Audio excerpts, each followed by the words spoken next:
কিছু মানুষ আছে যাদের আমার ব্যক্তিগত জীবন নিয়ে খুব ইন্টারেস্ট। আর তারা নিজের লাইফে কি করে বেড়াচ্ছে সেটা দেখার প্রয়োজন মনে করে না। নিজেরা তো নোংরা চরিত্রের, আর অন্যের চরিত্র নিয়ে কথা বলে। নিজেদের বাবা মাগুলো একদম স্বর্গের সিঁড়িতে থাকে মনে করে, আর অন্যের বাবা মাকে গালি দেয়। আরে ভাই, শিক্ষায় সেটা বোঝা যায় কে কেমন। ওই সামনে ভালো সেজে পিছনে গালি দিয়ে না কেউ কোনোদিনও কিছু লাভ পায়নি আর পাবে না। যদি দম থাকে না সামনে এসে বলে দেখাতে হয়। যাই হোক, কুকুর তো পিছনেই ভৌ ভৌ করে না, সামনে এসে তো ভগবান আর সাহস পায় না। তো যাই হোক, আমাকে নিয়ে যাদের খুব ইন্টারেস্ট, যাদের আমাকে নিয়ে খুব চর্চার বিষয়, আমি তো সেলিব্রিটি হয়ে যাচ্ছি দিন দিন।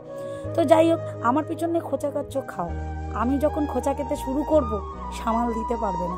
কিছু মানুষ বলেছিল কি করবি দেখে নেবো, কি করছিস দেখে নেবো। তা যাই হোক, কিছু হলেও তো করতে পেরেছি।